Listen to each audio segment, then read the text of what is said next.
അപ്പോൾ എല്ലാവർക്കും പുതിയൊരു വീഡിയോയിലേക്ക് സ്വാഗതം. അപ്പോൾ ഇത് നമ്മൾ നേരത്തെ ചെയ്തൊരു വീഡിയോൻ്റെ തേർഡ് പാർട്ട് വീഡിയോ ആണ്. അപ്പോൾ ആദ്യമായിട്ടാണ് നിങ്ങൾ എൻ്റെ വീഡിയോ കാണുന്നുണ്ടെങ്കിൽ ഒന്നാമത്തെയും രണ്ടാമത്തെ വീഡിയോയും കണ്ടതിന് ശേഷം മാത്രമേ ഈ വീഡിയോ കാണാം. നമ്മുടെ സബ്ജക്റ്റ് എന്ന് പറഞ്ഞു കഴിഞ്ഞാൽ നമുക്ക് യൂട്യൂബ് ചാനലിൽ നിന്നൊക്കെ വരുമാനം നേടുന്നത് പോലെ ഇൻസ്റ്റൻ്റായിട്ട് നമ്മൊരു വെബ്സൈറ്റ് ഉണ്ടാക്കി കഴിഞ്ഞാൽ നമുക്ക് പരസ്യത്തിലൂടെ വരുമാനം സമ്പാദിക്കുക എന്നുള്ളതാണ് നമ്മുടെ ഈ വെബ്സൈറ്റിൻ്റെ കൺസെപ്റ്റ്. നിങ്ങളിപ്പോൾ വെബ്സൈറ്റ് ചെയ്യുകയാണെങ്കിൽ ഇപ്പോൾ അതും 100% എല്ലാം ഫ്രീ ആയിട്ടാണ് നമ്മൾ ചെയ്യുന്നത്. നമ്മളിപ്പോൾ വെബ്സൈറ്റ് കംപ്ലീറ്റ് ആകുമ്പോൾ അതേ സമയത്ത് തന്നെ നിങ്ങൾക്ക് ഏതൊരാൾക്കും മൊബൈലോ ലാപ്ടോപ്പിലോ വെച്ച് ഉപയോഗിച്ച് ചെയ്യാം. വെബ്സൈറ്റ് കംപ്ലീറ്റ് ആകുന്നതോടൊന്ന് ഇതേ സമയം മുതൽ നിങ്ങൾക്ക് പരസ്യം വന്ന് നിങ്ങൾക്ക് വരുമാനം കിട്ടും. ഒരാൾ നമ്മുടെ സൈറ്റ് വിസിറ്റ് ചെയ്താൽ അപ്പോൾ നിങ്ങൾക്ക് പേയ്മെൻറ്റ് കിട്ടും. ആ രീതിയിലൊരു വെബ്സൈറ്റാണ് നമ്മൾ നിർമ്മിക്കുന്നത്. 1-2 ഭാഗങ്ങൾ കണ്ടവർ മാത്രം കാണാം. അപ്പോൾ സൈറ്റിൽ നമ്മൾ രണ്ടാമത്തെ വീഡിയോയിലടക്കം കുറേ കാര്യങ്ങൾ പറഞ്ഞിട്ടുണ്ട്. അപ്പോൾ ഞാൻ എൻ്റെ വെബ്സൈറ്റിൽ തീം അപ്ലോഡ് ചെയ്തിട്ട് ഏകദേശ കാര്യങ്ങളൊന്ന് സെറ്റ് ചെയ്തിട്ടുണ്ട്. നിങ്ങളുടെ വെബ്സൈറ്റും ഇതേപോലെ തീം ചെയ്തിട്ട് കാര്യങ്ങൾ സെറ്റ് ചെയ്യാം. അപ്പോൾ എൻ്റെ തീമിനകത്ത് വരുന്നത് മെയിൻലി ഒന്നിതാണ് ഹെഡിങ്, മെനു, പിന്നെ ഒരു ബ്രേക്കിംഗ് പോയിന്റ്, ബ്രേക്കിംഗ് ന്യൂസ് എന്നൊക്കെ പറയുന്ന പോലെ കുറച്ച് ലേറ്റസ്റ്റ് ആയിട്ടുള്ള പോസ്റ്റുകൾ ഇവിടെ കാണിക്കും. 4 ഓപ്ഷനുകൾ ആഡ് ചെയ്തു. പിന്നെ ഇതൊരു സ്ക്രോളർ, ലേറ്റസ്റ്റ് ഗവൺമെൻറ് ജോബ് സൈറ്റിനകത്ത് ഏതൊക്കെ ജോബ് വേക്കൻസി എവിടുത്തെ കാര്യങ്ങളൊക്കെയാണ് ഉള്ളതെന്നുള്ളത് ഇങ്ങനെ ആഡ് ചെയ്തു. പിന്നെ സെലക്ട് ലൊക്കേഷൻ എന്ന് പറഞ്ഞിട്ടൊരു ഓപ്ഷൻ ഞാൻ ആഡ് ചെയ്തു. നമ്മളിപ്പോൾ ഏത് സ്റ്റേറ്റാണ് സെലക്ട് ചെയ്ത് കഴിഞ്ഞാൽ ആ സ്റ്റേറ്റിലത്തെ ജോബ് വേക്കൻസീസൊക്കെ കാണിക്കും. ഉദാഹരണം ബീഹാർ എന്നത് ബീഹാറിലെ ജോബ് വേക്കൻസീസ് ഓട്ടോമാറ്റിക്കലി കാണിക്കും. ഇതേപോലെ കാണിക്കും. ആ രീതിയിലൊരു വെബ്സൈറ്റാണ്. നമ്മളിപ്പോൾ കേരളയാണെങ്കിൽ കേരള എന്ന് കൊടുത്തു കഴിഞ്ഞാൽ കേരളത്തിലെ ജോബ് വേക്കൻസീസൊക്കെ ഇങ്ങനെ കാണിക്കും. ഈ രീതിയിലൊരു വെബ്സൈറ്റാണ്. പിന്നെ അതിൻ്റെ അടിയിൽ തന്നെ ജോബ് വേക്കൻസീസ് പോസ്റ്റ് വൈസ്, ഓരോ പോസ്റ്റ് വൈസ് വേക്കൻസീസ് ഉണ്ട്. ഇപ്പോൾ ഞാൻ അക്കൗണ്ടൻറ്റ് എന്നുള്ളൊരു ഓപ്ഷൻ എടുത്തു. അക്കൗണ്ട് എന്നുള്ള ഓപ്ഷൻ ക്ലിക്ക് ചെയ്തു. അപ്പോൾ നിങ്ങളുടെ സ്റ്റേറ്റ് ചോദിക്കുന്നത് സെലക്ട് സ്റ്റേറ്റ്. ഞാനിപ്പോൾ ആന്ധ്രാപ്രദേശ് കൊടുത്തു. ആന്ധ്രാപ്രദേശിലെ അക്കൗണ്ടൻറ്റ് വേക്കൻസികളൊക്കെ ജൂനിയർ അക്കൗണ്ടൻറ്റ് ഒന്ന് കാണിക്കും. പിന്നെ അതേപോലെ ഇപ്പോൾ പഞ്ചാബ് കൊടുത്തു. പഞ്ചാബ് കൊടുത്തിട്ടാകുമ്പോൾ പഞ്ചാബിലെ ജോബ് വേക്കൻസീസ് ഇതേപോലെ കാണിക്കും. പഞ്ചാബിലാകെ 1, 2, 3 വേക്കൻസീസ് മാത്രമേ ഉള്ളൂ. ഇതേപോലെ വേക്കൻസീസ് കാണിക്കും. ആ രീതിയിലൊരു വെബ്സൈറ്റാണ് ഞാനിപ്പോൾ ചെയ്തിട്ടുള്ളത്. ഇനി ബാക്കി കാര്യങ്ങളിലേക്ക് നമുക്ക് പോവാം. അതിൽ മെയിൻലി വരുന്നത് കുറച്ച് പോസ്റ്റിൻ്റെ കാര്യങ്ങളൊക്കെയാണ്. അത് നമുക്ക് നോക്കാം. നിങ്ങൾ ആദ്യം തന്നെ എന്ത് ചെയ്യുക, നിങ്ങളുടെ വെബ്സൈറ്റ് എന്താണ് അതിൻ്റെ പേര് 94, ഞാനിപ്പോൾ കൊടുത്ത 94jobs.in എന്നാണ്.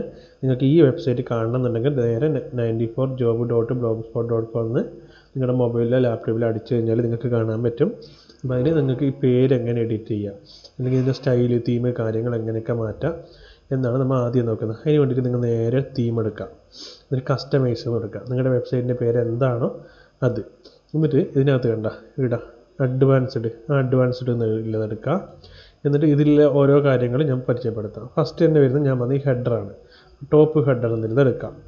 ഹെഡറിൻ്റെ ബാക്ക്ഗ്രൗണ്ട് കളർ എന്തായിരിക്കണം, അത് ഇപ്പോൾ ഞാൻ ട്രാൻസ്പെറൻ്റ് ആണ് കൊടുത്തിന്. ഞാനിപ്പോൾ റെഡ് കൊടുത്തപ്പോൾ റെഡായി. അപ്പോൾ ഞാൻ ട്രാൻസ്പെറൻ്റ് കൊടുത്ത് ട്രാൻസ്പെറൻ്റിനാക്കുന്നത്. പിന്നെ ഹെഡിൻ്റെ ടൈറ്റിൽ കളർ എന്തായിരിക്കണം, ആ ടൈറ്റിൽ കളർ എന്തായിരിക്കണമെങ്കിൽ നിങ്ങൾക്ക് ഇവിടുന്ന് മാറ്റാം. അപ്പോൾ ഇവിടുന്ന് ടൈറ്റിൽ കളർ ഞാൻ ബ്ലാക്കാണ് കൊടുത്തിന്, ഈ കളറിൻ്റെ ബ്ലാക്ക് അതാക്കാം. ഇനി ഇതിൻ്റെ ഫോണ്ട് നിങ്ങൾക്ക് മാറ്റണം എന്ന് വിചാരിക്കുക. ഫോണ്ട്, അപ്പോൾ തീം ഫോണ്ട് എന്നുള്ള ഓപ്ഷൻ എടുക്കാം. ഇനി അതിനകത്ത് സൈറ്റിൻ്റെ ടൈറ്റിൽ ഫോണ്ട്, ഇതാണ് ടൈറ്റിൽ, ഇതെല്ലാം ടൈറ്റിൽ. ഇതിൻ്റെ ഫോണ്ട് ഏത് വേണം നിങ്ങൾക്ക് ഇവിടുന്ന് സാലോട്ട് ക്ലിക്ക് ചെയ്തിട്ട് നിങ്ങൾക്ക് തന്നെ ചേഞ്ച് ചെയ്യാം. ഇനി അതിൻ്റെ സൈസ് എത്രയായിരിക്കണം അതും ഇവിടുന്ന് തന്നെ നിങ്ങൾക്ക് ചേഞ്ച് ചെയ്യാം. പിന്നെ ഓരോ ഇത് പോവാതെ പിന്നെ ഉള്ളത് ഇതിൻ്റെ ടെക്സ്റ്റൊക്കെ നിങ്ങൾക്ക് ഇവിടുന്ന് title font, meta font, text font ഓരോന്നിൻ്റെയും നിങ്ങൾക്ക് ഈ ഫോണ്ട് എന്നുള്ള ഓപ്ഷൻ എടുത്തിട്ട് ചേഞ്ച് ചെയ്യാൻ വേണ്ടിയിട്ട് പറ്റും. പിന്നെ വരുന്ന ഓരോരോ ഇതായിട്ട് പറയാം. പിന്നെ തീമിൻ്റെ കളറ്, ഇപ്പോൾ ഇവിടെ ഞാൻ എന്ത് ചെയ്യുക, വൈറ്റ് ബാക്ക്ഗ്രൗണ്ട് കൊടുത്തിന്, ബ്ലൂ കൊടുത്തിന്, അതൊക്കെ നിങ്ങൾക്ക് ഇവിടുന്ന് ചേഞ്ച് ചെയ്യാം. അപ്പോൾ ഞാൻ ബ്ലൂ ഇല്ലത് വേറെ കളറാക്കണം, കളർ മാറും. അതൊക്കെ നിങ്ങൾ ഓരോ ഓപ്ഷനുകൾ, ബ്രൗസർ അഡ്രസ് ബാറിൻ്റെ കളർ ഏതായിരിക്കണം എല്ലാം നിങ്ങൾക്ക് മാറ്റാം. പോസ്റ്റിൻ്റെ ടെക്സ്റ്റ് കളർ ഏതായിരിക്കണം എല്ലാം നിങ്ങൾക്ക് ചേഞ്ച് ചെയ്യാം. നിങ്ങൾ ഓരോന്നും ചേഞ്ച് ചെയ്യുമ്പോൾ ഇവിടെ നോക്കുക, അതിന് ശേഷം മാത്രം സേവ് ചെയ്താൽ മതി. പിന്നെ വരുന്നത് എന്താ പറയുക, മെനു ഏതായിരിക്കണം, ഇതാണ് മെനു പറയുന്നത്. മെനുവിൻ്റെ കളർ ഏതായിരിക്കണം, ഞാൻ ബ്ലൂ തന്നെയാണ് കൊടുത്തത്.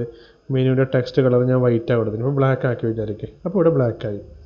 വൈറ്റാണ് കൊടുത്തത്, അപ്പോൾ വൈറ്റ് തന്നെ. പിന്നെ സബ് മെനുവിൻ്റെ കളർ ഏതായിരിക്കണം, സെർച്ച് ബട്ടണിൻ്റെ ബാക്ക്ഗ്രൗണ്ട് ഏതായിരിക്കണം, അത് ഞാൻ ട്രാൻസ്പെറൻ്റ് ആണ് കൊടുത്തത്. ഇപ്പോൾ ട്രാൻസ്പെറൻ്റ് ഞാൻ ഓഫ് ചെയ്തിട്ട് പച്ച കൊടുക്കണം വിചാരിക്കുക, അപ്പോൾ അവിടെ എന്തായി, പച്ചയായി. അതിന് പകരം ഞാൻ എന്താക്കി ട്രാൻസ്പെറൻ്റ് കൊടുത്തു. അത് കുറച്ചുകൂടി കാണാൻ ഭംഗിയുണ്ടാവും. പിന്നെ വരുന്നത് മൊബൈലിലെ മെനു എങ്ങനെ ആയിരിക്കണം, അതിൻ്റെ കളർ ഏതായിരിക്കണം. നിങ്ങളുടെ ഫോണിൽ നോക്കുമ്പോൾ വേറെ കളർ കാണുന്നെങ്കിൽ അത് നിങ്ങൾക്ക് ഇടുന്ന സെറ്റ് ചെയ്യാം. ഫൂട്ടർ ഏരിയ, ഇതാണ് ഫൂട്ടർ ഏരിയ വരുന്നത്. അപ്പോൾ ഈ ഫൂട്ടർ ഏരിയയിൽ ഞാൻ നിങ്ങൾക്കൊരു കാര്യം കാണിച്ചു തരാം. ഞാനിപ്പോൾ ബ്ലാക്ക് കൊടുത്തു. ഏതാ ഫൂട്ടറിൻ്റെ ടൈറ്റിൽ കണ്ട, ഞാൻ ബ്ലാക്ക് കൊടുത്തപ്പോൾ ഇവിടെ എന്ത് വന്നു, developed by Blogger template at Piki template distributor by free Blogger template എന്ന് കാണിക്കും. അപ്പോൾ നിങ്ങളുടെ പിക്കി ടെംപ്ലേറ്റിൻ്റെ ഫ്രീ ബ്ലോഗർ ടെംപ്ലേറ്റാണ് ഉപയോഗിക്കുന്നതാണ് ഇതുള്ളത്. അപ്പോൾ ഇത് നമുക്കൊരിക്കലും കളയാൻ വേണ്ടിയിട്ട് സാധിക്കില്ല. അപ്പോൾ അതിന് പകരമായിട്ട് നമുക്ക് എന്ത് ചെയ്യാം, നമ്മൾ ഈ ഫൂട്ടർ ഏരിയൻ്റെ കളർ നമുക്ക് എന്ത് കൊടുക്കാം, ബ്ലാക്ക് കൊടുക്കുക. ബ്ലാക്ക് കൊടുക്കുമ്പോൾ ആ സംഭവം ഒരിക്കലും ഒരാൾക്ക് കാണാൻ വേണ്ടിയിട്ട് പറ്റില്ല. അപ്പോൾ നോർമലി ഇത് ഇങ്ങനെയൊക്കെ ചെയ്ത് കഴിഞ്ഞാൽ ഓക്കെ, കാണാൻ വേണ്ടിയിട്ട് പറ്റില്ല. അപ്പോൾ അത് എന്ത് ചെയ്യുക, ആ രീതിയിൽ വൈറ്റ് കാര്യം അത് നിങ്ങളുടെ യുക്തിക്കനുസരിച്ച് നിങ്ങൾ ചേഞ്ച് ചെയ്ത് മാറ്റുക. പിന്നെ വരുന്നത് പനിയാണ്, അതുകൊണ്ടാണ് സൗണ്ട് ഇങ്ങനെ കേട്ടോ. പിന്നെ വരുന്നത് തീമാണ്, തീമിൻ്റെ ഫോണ്ടുകൾ. ആ ഫോണ്ടുകൾ ഞാൻ നേരത്തെ പറഞ്ഞില്ലേ, ഈ ഫോണ്ട് ഓരോന്ന് നിങ്ങൾക്ക് ഇവിടുന്ന് സെലക്ട് ചെയ്തിട്ട് ചേഞ്ച് ചെയ്ത് മാറ്റാവുന്നേ ഉള്ളൂ. ഇപ്പോൾ ഈ ടൈറ്റിൽ ഫോണ്ട് നിങ്ങൾ കാണാം 94jobs.in ഇതിലാണുള്ളത്. ഞാനിപ്പോൾ ഇതാണ് ഈ ചെരിഞ്ഞിട്ടുള്ളൊരു ഫോണ്ടാക്കി. എന്നിട്ട് ഞാനിവിടെ സേവ് കൊടുത്തു. എന്നിട്ട് ഞാൻ എൻ്റെ വെബ്സൈറ്റ് എടുത്തിട്ട് ഒന്ന് റീഫ്രഷ് ആക്കി. റീഫ്രഷ് ആവട്ടെ. അപ്പോൾ എന്താക്കി, ആ ചെരിഞ്ഞിട്ടുള്ള ആ ഫോണ്ടായിട്ട് മാറി. ഇതാ 94jobs.in. ഞാൻ നേരത്തെ ഉപയോഗിച്ച ഫോണ്ട് പറയുന്നത് പേ ഔട്ട് 1 എന്നുള്ള ഫോണ്ടാണ്. ഞാൻ എന്നിട്ട് അതൊന്നുകൂടി ആക്കി സേവ് ആക്കി. ഇവിടെ റീഫ്രഷ് ആക്കി. ആ ഫോണ്ട് തിരിച്ചു വന്നു. അതേപോലെ നിങ്ങളുടെ യുക്തിക്കനുസരിച്ച് പിന്നെ ഈ ഫോണ്ട് ഇതൊക്കെ നിങ്ങൾക്ക് ഇവിടെ നിന്ന് മാറ്റുക. നിങ്ങളുടെ യുക്തിക്കനുസരിച്ചിട്ട് നിങ്ങൾ ചേഞ്ച് ചെയ്യാം. പിന്നെ വീണ്ടും അഡ്വാൻസ് എടുത്ത് ഫോണ്ട്, പിന്നെ തീമിൻ്റെ വിടുത്താണ് ഈ വിടുത്ത്. ഇത് കൂട്ടണോ കുറക്കണോ എന്നുള്ളതാണ് ഒരു ഓപ്ഷൻ. ഇപ്പോൾ നിങ്ങൾ കണ്ട, ഇപ്പോൾ ഈ 2 കോളം ഇവിടെയാണ് വരുന്നത്, അത് ഞാൻ ഇങ്ങോട്ടേക്കാക്കി. അപ്പോൾ എന്തായി, കുറച്ച് ചെറുതായി, ഞാൻ ഇങ്ങോട്ടേക്കാക്കി. ഇപ്പോൾ ഇത് വലുതായി. അങ്ങനെ അത് അഡ്ജസ്റ്റ് ചെയ്യുന്ന സംഭവമാണ് ഈ തീം വിടുത്ത് എന്ന് പറയുന്നത്. പിന്നെ ബോഡിയിലെ ബാക്ക്ഗ്രൗണ്ട് കളർ, ഈ കളർ ഏത് വേണമെന്ന്. ഇപ്പം ഞാൻ കറുപ്പ് കൊടുത്തു, അപ്പോൾ അത് കറുപ്പായി.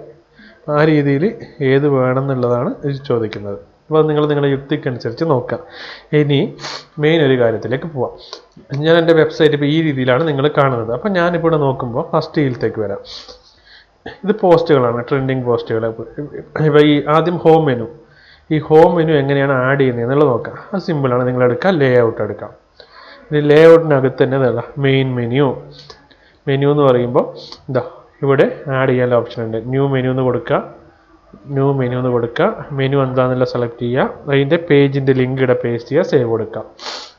അപ്പോൾ നേരെ എന്തായി, ആ ഒരു മെനു നിങ്ങൾക്ക് ഇവിടെ ആഡായിട്ട് വരും. അപ്പോൾ നമുക്കിനി നേരെ ഈ പോവാം. ഈ ലൊക്കേഷൻസ് ഉള്ളത് ഞാൻ പറയാം. ഞാനിതെങ്ങനെയാണ് ലൊക്കേഷൻ ചെയ്തത്. അപ്പോൾ ഈ ലൊക്കേഷൻസ് ഇവിടെ കാണിക്കുന്നില്ല, സെലക്ട് ലൊക്കേഷൻ. നിങ്ങൾ വീണ്ടും ലേ ഔട്ട് എടുക്കുക. ലേ ഔട്ടിനകത്ത് ഇതുണ്ട, ഇവിടെ കണ്ട സെലക്ട് ലൊക്കേഷൻ. അപ്പോൾ ആ ഭാഗം നമ്മൾ എടുക്കുക, എഡിറ്റ് കൊടുക്കുക. എഡിറ്റ് കൊടുത്തിട്ട് ഞാൻ ഇവിടെ പുതിയൊരു സംസ്ഥാനം ഇപ്പോൾ ആഡ് ചെയ്യാമെന്ന് വിചാരിക്കും. ഇപ്പം ഞാൻ UAE നിന്ന് ആഡ് ചെയ്യാമെന്ന് വിചാരിക്കും.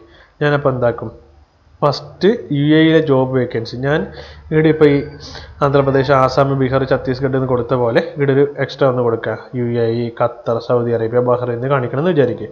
അപ്പം ഞാൻ ആദ്യം UAE ആണ് ആഡ് ചെയ്യേണ്ടത്. അപ്പോൾ നമ്മൾ നേരെ എന്താക്കുക, നേരെ പേജസിനകത്ത് പോവാം. പേജസ്, എന്നിട്ട് ഇവിടെ ഒരു പേജ് ക്രിയേറ്റ് ചെയ്യാം. New page. എന്നിട്ട് ആ പേജിന് UAE എന്ന് പേര് കൊടുക്കാം. UAE എന്ന് പേര് കൊടുത്ത് UAE job vacancies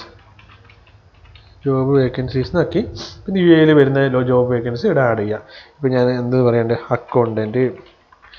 accountant job vacancy Dubai. ഇപ്പോൾ ഒരു 4000 ദിറംസ് 4K വിചാരിക്കും. ബാക്കി ഡീറ്റെയിൽസ് ഒക്കെ അടിച്ച് സേവ് ചെയ്യുന്നു വിചാരിക്കും. നമ്മൾ ഇത്ര അടിച്ച് പബ്ലിഷിന് കൊടുത്തു. നമ്മൾ ഇപ്പോൾ ചെയ്ത പേജ് ഇവിടെ കാണിച്ചു. അതിൻ്റെ ലിങ്ക് നമ്മൾ കോപ്പി ചെയ്യാം. നേരെ കോപ്പി ലിങ്ക് കൊടുക്കാം. എന്നിട്ട് നമ്മൾ നേരെ ലേ ഔട്ട് പോവാം. പോയിട്ട് സെലക്ട് ലൊക്കേഷൻ എന്നുള്ളതെടുക്കാം. എൻ്റെ ഇവിടെ ആന്ധ്രാപ്രദേശ് എന്നുള്ളത് അവിടെ ഞാൻ എന്താക്കാം, ഏറ്റവും അടിയിലേക്ക് പോവാം. ആഡ് എ ന്യൂ ഐറ്റം കൊടുക്കാം. എന്നിട്ട് ഞാനിവിടെ UAE എന്ന് കൊടുക്കാം. അതിന് ആ കോപ്പി ചെയ്ത ലിങ്കില്ലേ, ഇപ്പോഴുള്ള ഇത് കളഞ്ഞതിന് ശേഷം പേസ്റ്റ് ചെയ്യാം. സേവ്. നമ്മുടെ വെബ്സൈറ്റ് ഒന്ന് റീഫ്രഷ് ചെയ്യാം. അപ്പോൾ ഇതാ UAE എന്നുള്ളത് ഇവിടെ വന്നു. ഇത് ആൽഫബറ്റിക് ഓർഡർ ആയതുകൊണ്ടാണ് അങ്ങനെ വന്നത്. UAE എന്നുള്ളത് വന്നു. ആ രീതിയിൽ നിങ്ങൾ എന്ത് ചെയ്യണം, നിങ്ങളുടെ കാര്യങ്ങൾ ആഡ് ചെയ്യുക. അപ്പോൾ നിങ്ങൾക്ക് ഓരോരുത്തരും ഓരോ രീതിയിലായിരിക്കും വരുന്നത്. UAE, ഇതാണ് UAE. എനിക്കിപ്പോൾ UAE വേണ്ട, അതുകൊണ്ട് ഞാനത് എന്താക്കി, ഡിലീറ്റ്, ഇത് സേവ് കൊടുത്തു. അപ്പോൾ ഒന്നുകൂടി കാണിച്ചു തരാം. ഇനി നിങ്ങൾ എന്ത് ചെയ്യണം, നിങ്ങളുടെ വെബ്സൈറ്റ് റെഡി ആയപാടെ നിങ്ങൾ ലേ ഔട്ട് എടുക്കാം. എന്നിട്ട് ഇതെല്ലാം ഓഫ് ചെയ്യുക. ഫേസ്ബുക്ക് പ്ലഗിൻ ഓഫ്, എല്ലാം ഓഫ് ചെയ്യുക. ഇതെല്ലാം ആവശ്യമില്ലാത്തതെല്ലാം ഓഫ് ചെയ്യുക. ഓഫ് ചെയ്തതോടെ ഇത് റീഫ്രഷ് ആക്കിയിട്ട് നോക്കാം. ഇവിടെ 94job.in, ഇതാണ് ഹെഡിങ് മാറ്റണമെങ്കിൽ ഇവിടെ ടൈപ്പ് ചെയ്താൽ ഇതായി. ഇതിപ്പോൾ ഓഫ് ചെയ്യുന്നു, ഞാനിതാ ഹെഡിങ് ഓഫ് ചെയ്തു, സേവ് കൊടുത്തു. എന്നിട്ട് ഇവിടെ വന്നിട്ട് റീഫ്രഷ് ആക്കി, ഹെഡിങ് പോയി. കണ്ടില്ലേ? ഇതേപോലെ നിങ്ങൾ ഓരോ കാര്യങ്ങളും ചെയ്യണം. ഓരോന്ന് ഓഫ് ചെയ്തിട്ട് വ്യത്യാസം വരുന്നത് ഏതാണെന്ന് എന്നിട്ട് നിങ്ങൾ യുക്തിപൂർവ്വം നിങ്ങൾ ആ ഓരോ കാര്യങ്ങൾ ചെയ്യുക. ഇപ്പോൾ മെയിൻ മെനു, എനിക്ക് മെയിൻ മെനു വേണ്ടാന്നുണ്ടെങ്കിൽ ഓഫ് ചെയ്യാം. മെയിൻ മെനു ഓഫ് ചെയ്തു. ഇതാണ് menu, home, latest job vacancy ആണ്, അതാണ് മെനു. ഞാൻ റീഫ്രഷ് ആക്കി, അപ്പോൾ മെനു പോയി. പിന്നെ ബ്രേക്കിംഗ് പോസ്റ്റ് പറഞ്ഞ് ഇതാണ് ബ്രേക്കിംഗ് പോസ്റ്റ്. എനിക്ക് ബ്രേക്കിംഗ് പോസ്റ്റ് വേണ്ട, സേവ്. എന്നിട്ട് ഞാനൊന്ന് റീഫ്രഷ് ആക്കി, അപ്പോൾ ആ ബ്രേക്കിംഗ് പോസ്റ്റ് എന്നുള്ളത് പോയി. ഈ രീതിയിൽ നിങ്ങളുടെ ഓരോ സാധനം വെച്ചിട്ട് നിങ്ങളുടെ എന്ത് ചെയ്യുക, വെബ്സൈറ്റ് നിങ്ങൾ ബിൽഡ് ചെയ്യുക. ഇപ്പോൾ നിങ്ങൾക്ക് എന്തെങ്കിലും ഒരു ഡൗട്ട് എങ്ങനെ നോക്കിയിട്ട് എനിക്ക് ചെയ്യാൻ പറ്റുന്നില്ല, അല്ലെങ്കിൽ എനിക്കൊരു ഐഡിയ കിട്ടുക, നിങ്ങൾ എൻ്റെ വാട്സാപ്പ് മൊബൈലിൽ മെസ്സേജ് ചെയ്യുക. എൻ്റെ വീഡിയോ കാണുന്നവരേക്ക് നിങ്ങൾക്കൊരു സൗജന്യമായിട്ട് ഫ്രീ ആയിട്ട് എങ്ങനെ ഒരു വെബ്സൈറ്റ് നിർമ്മിക്കാമെന്നില്ല 1 by 1 നിങ്ങൾ എത്ര തവണ സംശയം ചോദിച്ചാലും എത്ര തവണ ചോദിച്ചാലും ഒരു കുഴപ്പമില്ല, ഞാൻ നിങ്ങൾക്ക് ഫ്രീ ആയിട്ട് പറഞ്ഞുതരും. അതെൻ്റെ ഗ്യാരണ്ടി. വീഡിയോ കാണുന്നവർക്ക് നിങ്ങൾക്ക് ഈ വീഡിയോ കണ്ടിട്ട് മനസ്സിലാകും. നിങ്ങളിപ്പോൾ ഒരു മറ്റേതെങ്കിലും ഒരു സബ്ജക്റ്റുമായിട്ടൊരു വെബ്സൈറ്റാണ് ചെയ്യുന്നതെങ്കിലും പ്രശ്നമില്ല, നിങ്ങൾ കൃത്യമായിട്ട് ചോദിക്കുക, ഞാൻ കൃത്യമായിട്ട് നിങ്ങൾക്ക് പറഞ്ഞുതരും. ഈ രീതിയിൽ നിങ്ങൾ ലേ ഔട്ട് നിങ്ങൾ അഡ്ജസ്റ്റ് ചെയ്യാം. ഇപ്പോൾ അതേപോലെ തന്നെ എന്ത് ചെയ്യുക, നിങ്ങൾക്ക് ഇവിടെ തന്നെ ഇപ്പം ഞാൻ എന്ത് ചെയ്തു, ഇവിടെ ഞാൻ സെലക്ട് ലൊക്കേഷൻ കൊടുത്തു. രണ്ടാമത് select job vacancies post wise എന്നല്ലേ കൊടുത്തു. എന്നിട്ട് ആ പോസ്റ്റ് വേക്കൻസി എന്നുള്ളതും ഇതേപോലെയാണ് ഞാൻ ചെയ്തത്. പോസ്റ്റ് വേക്കൻസി എന്നുള്ളത് ഞാൻ എന്താക്കി, ഓരോ പോസ്റ്റ്, ഇപ്പോൾ ഒരു പോസ്റ്റ് ഞാനിവിടെ കൊടുക്കുന്നത് എന്താ, പ്ലംബർന്ന് കൊടുക്കുന്നത് എന്നിട്ട് പ്ലംബർന്ന് ഇവിടെ പ്ലംബർന്ന് അടിച്ചു. ഇവിടെ എന്താക്കും, പേജസിൽ പോയിട്ട് പ്ലംബർ എന്നുള്ളൊരു പേജ് ക്രിയേറ്റ് ചെയ്ത് അതിൻ്റെ ലിങ്ക് ഇവിടെ പേസ്റ്റ് ചെയ്യും. എന്നിട്ട് പ്ലംബറിൽ പോയി ക്ലിക്ക് ചെയ്യുമ്പോൾ സ്വാഭാവികമായിട്ട് ഈ പേജ് അതിലത്തെ കാര്യങ്ങൾ ഓപ്പൺ ആവും. ഈ രീതിയിലാണ് വരുന്നത്. പിന്നെ നമുക്ക് ഇതിൽ തന്നെ വേറൊരു മെയിൻ ആയിട്ടുള്ളൊരു കാര്യം, നമുക്ക് ആവശ്യമില്ലാത്ത സാധനങ്ങൾ ഇതിൽ റിമൂവ് ചെയ്യാൻ വേണ്ടിയിട്ട് പറ്റും. ഇപ്പോൾ ചില സാധനങ്ങൾ, ഇപ്പോൾ ഇത് നമുക്ക് ഇത് കണ്ട ഇങ്ങനെ കാണുന്നില്ലേ, ഈ ഒരു സാധനം നിങ്ങൾക്ക് റിമൂവ് ആക്കണമെന്നുണ്ടെങ്കിൽ നമ്മൾ ജസ്റ്റ് പെൻസിലിൽ കഴിയുമ്പോൾ തന്നെ നമുക്ക് എന്ത് ചെയ്യാം, റിമൂവ് ചെയ്യില്ല, ഓഫ് ചെയ്യാൻ വേണ്ടി പറ്റും. ജോബ് പോസ്റ്റ് വൈസിൽ ഞാൻ ഓഫ് ചെയ്ത് സേവ് കൊടുത്തു. എന്നിട്ട് 94 ജോബ് എടുത്ത് ഞാനൊന്ന് റീഫ്രഷ് ചെയ്തു. അപ്പോൾ എന്തായി, അത് പോയി. ഞാൻ വീണ്ടും പോസ്റ്റ് വൈസിൽ ഇത് ഓൺ ചെയ്ത് സേവ് ചെയ്തു. എന്നിട്ട് .in എന്നുള്ളത് ഒന്നുകൂടി റീഫ്രഷ് ചെയ്തു. അപ്പോൾ എന്തായി, അത് വന്നു. ആ രീതിയിൽ നിങ്ങളുടെ യുക്തിക്കനുസരിച്ച് നിങ്ങളുടെ വെബ്സൈറ്റിൻ്റെ ലേ ഔട്ട് നിങ്ങളൊന്ന് അറേഞ്ച് ചെയ്യുക. അറേഞ്ച് ചെയ്തതിന് ശേഷമുള്ള മറ്റ് കാര്യങ്ങൾ ഇനി വരുന്നത് പോസ്റ്റ് ആണെന്നതും പരസ്യം ഇതിലേക്ക് കൊണ്ടുവരുന്നതാണ്. ഈ 2 കാര്യങ്ങൾ അടുത്ത പാർട്ടിൽ പറയാം.